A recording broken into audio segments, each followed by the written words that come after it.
a WikiVidi Documentaries production. Don't forget to like and subscribe. Enjoy. Chernobyl disaster.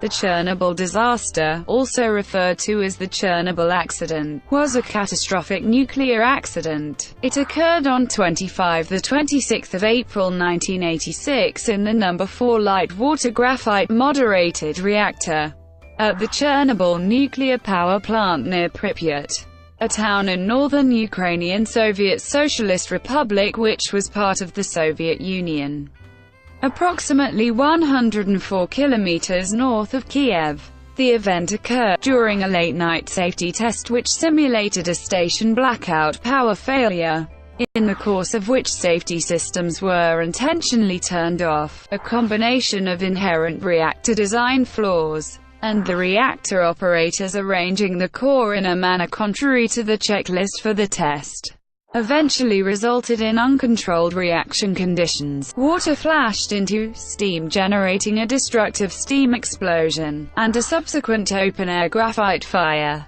This fire produced considerable updrafts, for about 9 days. These lofted plumes of fission products into the atmosphere. The estimated radioactive inventory that was released during this very hot fire phase approximately equaled in magnitude the airborne fission products released in the initial destructive explosion. Practically all of this radioactive material would then go on to fall out, precipitate onto much of the surface of the Western USSR and Europe. The Chernobyl accident dominates the energy accidents subcategory of most disastrous nuclear power plant accident in history, both in terms of cost and casualties. It is one of only 2 nuclear energy accidents classified as a Level 7 event on the international nuclear event scale, the other being the Fukushima Daiichi nuclear disaster in Japan in 2011. The struggle to safeguard against scenarios which were perceived, in many cases falsely, as having the potential for greater catastrophe, together with later decontamination efforts of the surroundings, ultimately involved over 500,000 workers, and cost an estimated 18 billion rubles. During the accident, blast effects caused 2 deaths within the facility, one immediately after the explosion, and the other later due to deadly doses of radiation. Later, 134 people were hospitalized with acute radiation symptoms, of which 28 firemen and employees died in the days to months afterward from the effects of acute radiation syndrome. In addition, approximately 14 cancer deaths among this group of initially hospitalized survivors were to follow within the next 10 years. While among the wider population, an excess of 15 childhood thyroid cancer deaths had been documented as of 2011. It will take further time and investigative funding to definitively determine the elevated relative risk of cancer among both the surviving employees and the population at large. The remains of the No. 4 reactor building were enclosed in a large cover which was named the object shelter. It is often known as the sarcophagus, the purpose of which was to reduce the spread of the remaining radioactive dust and debris from the wreckage, and the protection of the wreckage from further weathering. The sarcophagus was finished in December 1986 at a time when what was left of the reactor was entering the cold shutdown phase. The enclosure was not intended as a radiation shield, but was built quickly as occupational safety for the crews of the other undamaged reactors at the power station, with No. 3 continuing to produce electricity into 2000. The accident motivated safety upgrades on all remaining Soviet-designed reactors in the RBMK family, of which 11 continued to power electric grids as of 2013. Overview. The disaster began during a systems test on the 26th of April 1986, at Reactor 4 of the Chernobyl plant near Pripyat and in proximity to the administrative border with Belarus and the Dnieper River. There was a sudden and unexpected power surge. When operators attempted an emergency shutdown, a much larger spike in power output occurred. This second spike led to a reactor vessel rupture and a series of steam explosions. These events exposed the graphite moderator of the reactor to air, causing it to ignite. For the next week, the resulting fire sent long plumes of highly radioactive fallout into the atmosphere over an extensive geographical area, including Pripyat. The plumes drift over large parts of the Western Soviet Union and Europe. According to official post-Soviet data, about 60% of the fallout landed in Belarus. 36 hours after the accident, Soviet officials enacted a 10 km exclusion zone, which resulted in the rapid evacuation of 49,000 people primarily from Pripyat, the nearest large population center. Although not communicated at the time, an immediate evacuation of the town following the accident was not advisable as the road leading out of the town had heavy nuclear fallout hotspots deposited on it.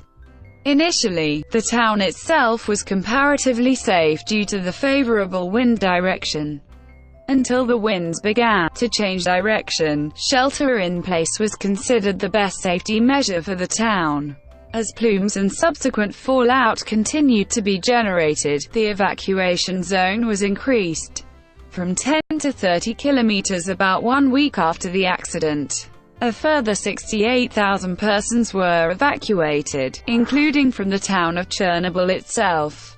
The surveying and detection of isolated fallout hotspots outside this zone over the following year eventually resulted in 135,000 long-term evacuees in total agreeing to be moved, the near tripling in the total number of permanently resettled persons between 1986 and 2000 from the most severely contaminated areas to approximately 350,000 is regarded as largely political in nature, with the majority of the rest evacuated in an effort to redeem loss in trust in the government, which was most common around 1990.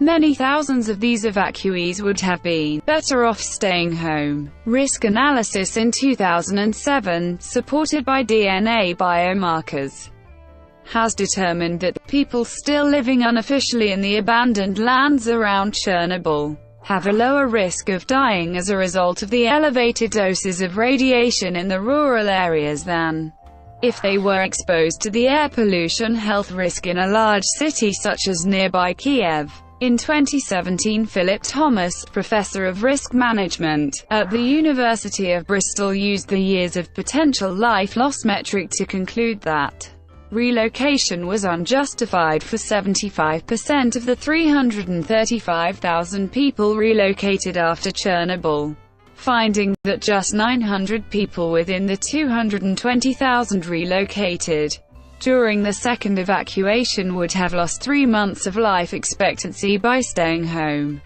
and that none should have been asked to leave. For comparison, Thomas found that the average Londoner, a city of approximately 8 million, lose 4.5 months of life due to air pollution. Russia, Ukraine, and Belarus have been burdened with the continuing and substantial decontamination and monthly compensation costs of the Chernobyl accident, although certain initiatives are legitimate, as the director of the UN Development Programme Kalman Mise noted. An industry has been built on this unfortunate event, with a vast interest in creating a false picture. The accident raised the already heightened concerns about fission reactors worldwide, and while most concern was focused on those of the same unusual design, hundreds of disparate electric power reactor proposals, including those under construction at Chernobyl, reactor number 5 and 6, were eventually cancelled, with the worldwide issue generally being due to the ballooning in costs for new nuclear reactor safety system standards and the legal costs in dealing with the increasingly hostile, anxious public opinion. There was a precipitous drop in the prior rate of new startups after 1986. The accident also raised concerns about the cavalier safety culture in the Soviet nuclear power industry, slowing industry growth and forcing the Soviet government to become less secretive about its procedures. The government cover-up of the Chernobyl disaster was a catalyst for glasnost, which paved the way for reforms leading to the Soviet collapse. Cancer projection. A report by the International Atomic Energy Agency examines the environmental consequences of the accident. Another UN agency, UNSCEAR, has estimated a global collective dose of radiation exposure from the accident, equivalent on average to 21 additional days of world exposure to natural background radiation. Individual doses were far higher than the global mean among those most exposed, including 530,000 primarily male recovery workers who averaged an effective dose equivalent to an extra 50 years of typical natural background radiation exposure each. Estimates of the number of deaths that will eventually result from the accident vary enormously. Disparities reflect both the lack of solid scientific data and the different methodologies used to quantify mortality, whether the discussion is confined to specific geographical areas or extends worldwide, and whether the deaths are immediate, short-term, or long-term. In 1994, 31 deaths were directly attributed to the accident, all among the reactor staff and emergency workers. As of the 2008 UNSCEAR report, the total number of confirmed deaths from radiation was 64, and this is expected to continue to rise.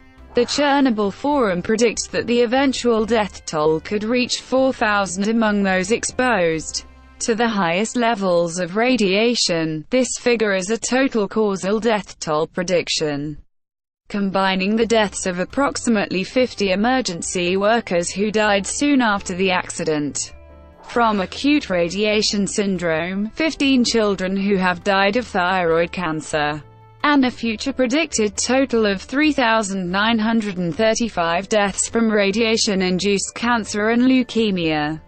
In a peer-reviewed paper in the International Journal of Cancer in 2006, the authors expanded the discussion on those exposed to all of Europe. They stated, without entering into a discussion on deaths, that in terms of total excess cancers attributed to the accident, two anti-nuclear advocacy groups have publicized non-peer-reviewed estimates that include mortality estimates for those who were exposed to even smaller amounts of radiation.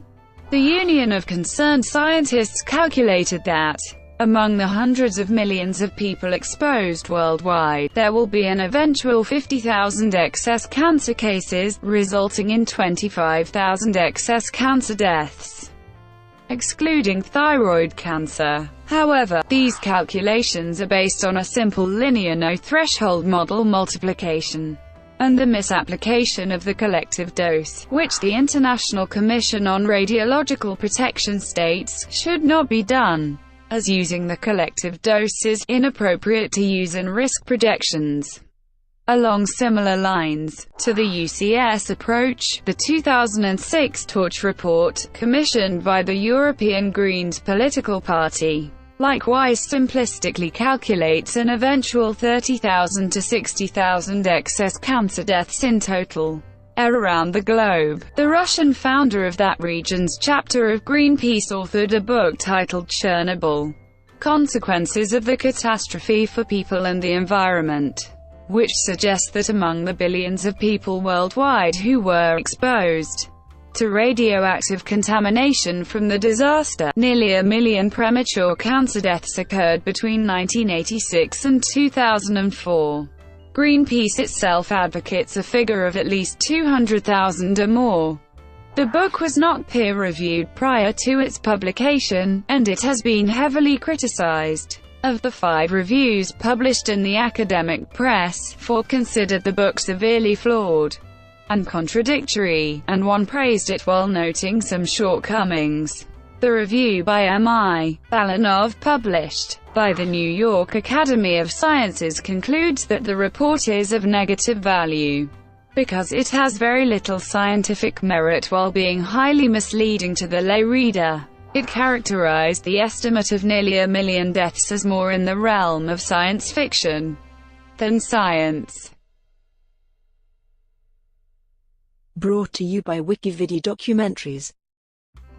Would you like to know more?